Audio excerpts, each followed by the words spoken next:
Welcome back everyone to another video here on the Unknown Coder YouTube channel. Today we're taking a look at another LeetCode problem. This time we're doing 67 add binary. So this is a pretty simple one and it should go by fairly quickly here. The problem statement states given two binary strings A and B, add them and return their sum as a binary string. So this one does take a little bit of knowledge of the way that binary addition works. So we can go ahead and take a look at that down below in our examples. So for example number 1, we're going to start out with an A equal to 1, 1, or 4, and a B equal to 1, which is 2. So to add these, we would add them normally, just like any other addition. So we have 1, 1, and plus. So now if you have two 1s, this will actually equal 0 and have a carry. And then 1, 1 is equal to 0 again, have a carry, no carry here, so 1. So the outputs will equal to 1, 0, 0, which I believe is 8. Could be wrong, I'm not great at binary math, but that's how we would do example number 1. For example number 2, we have a little bit bigger number. So A is equal to 1, 0, 1, 0, and B is equal to 1, 0, 1, 1. Again, we can just stack these and add them up. So first off, we can just say 1. This one is a 0 with a 1. We have a carry. So 1. This one is just a 0. We have a carry and 1. So now the output would equal to 1, 0, 1, 0, 1. And that would be how we do that. Let's hop back above just to take a look at the constraints really quick. And then we can hop back below and do our code walkthrough. So our constraints are fairly simple here. The first one being 1 is less than or equal to a.length, b.length is less than or equal to 10 to the 4. This just means that the number of characters inside A and B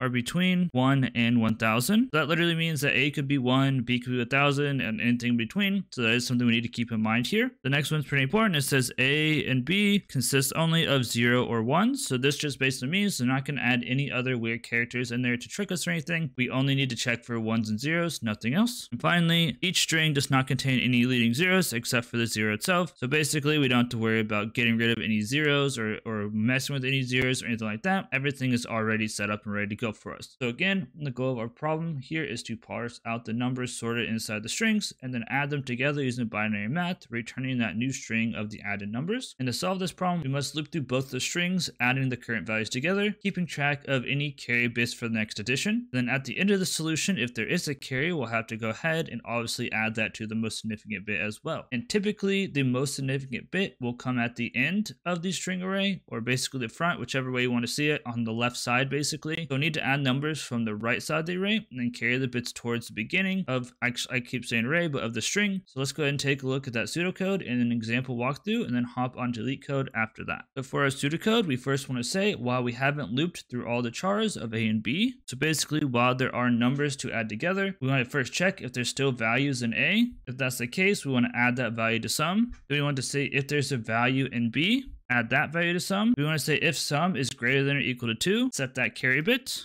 And then we go ahead and append the sum mod 2 to the result string because we don't want it to actually be 2 anymore. We want it to go ahead and be 1 or 0. And if you're unaware of what mod does, whatever number mod 2 will basically say is it divisible by 2 or is there a remainder. So if it's basically less than 2, there'll be a remainder 1. If it's equal to 2, it'll be a remainder of 0. And if it's equal to 3, there'll be a remainder 1. So it should all work out. And then finally, after looping, if there is a carry bit, we need to add it to the result. And finally, we've been adding these kind of in reverse order. So we need to go ahead and reverse the result and return it. Fairly simple. Let's go ahead and take a look at our walkthrough. Once again, the example should be pretty straightforward. We're going to start with A equal to 1, 0, 1, 0 and B equal to 1, 0, 1, 1. And like we said, we're going to loop until we're out of values on both of those. So we'll start at I equals 0. The value at A is equal to 0. And value at B is equal to 1. And this is because we had to go from least significant bit. So least significant would be 1 and 0. And then we'll go towards the front of the string. So keep that in mind as well. So here our value A plus value B is equal to 1, and then mod 2 that is equal to 1 still. What we're going to do is we'll say there's no carry because we're less than 2. So now we just go ahead and add 1 to result. I'm also going to go ahead and add carry up here as well. Carry equal to 0 for I equal to 1. Our val A is now equal to 1. And our val B is equal to 1. So now val A plus val B is equal to 2.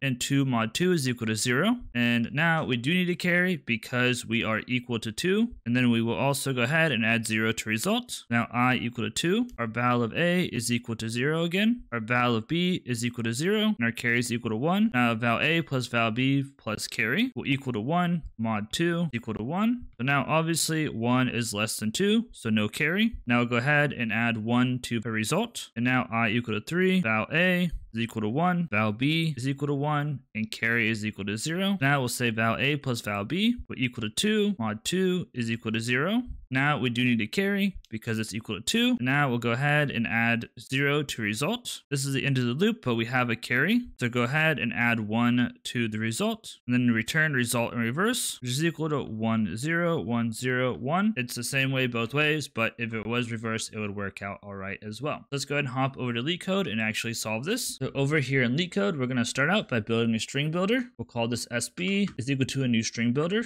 We'll say int I is equal to a.length minus 1, int j is equal to b.length minus 1, and we'll say int carry is equal to 0. Then we'll go ahead and start our loop. So while I is greater than or equal to 0, or j is greater than or equal to 0. So while either of those are true, we'll go ahead and say int sum is equal to carry. We'll start by saying if j is greater than or equal to 0. If that's the case, we'll say sum plus equal to b.char at j minus minus 0. Then we'll check if I is greater than or equal to 0. If this is the case, we'll say sum plus equal to a.char at I minus 0. Then we'll do our magic check. So we'll see sb.append sum mod 2, like we did in our pseudocode, and we'll say carry is equal to sum divided by 2. This will do integer math, so even if it's 3, it'll still return 1. Then outside of the while loop, after we've done through those, we'll go ahead and check to see if carry is not equal to 0. If it's not equal to 0, we'll say sb.append carry. Then at the end, we'll return sb.reverse.toString. So again, there's a very high chance that I went ahead and typoed something. So let's go ahead and try to submit. And if I typoed, I'll fix it. Oh, it looks like these are methods. Duh. Let me go ahead and fix those and try again.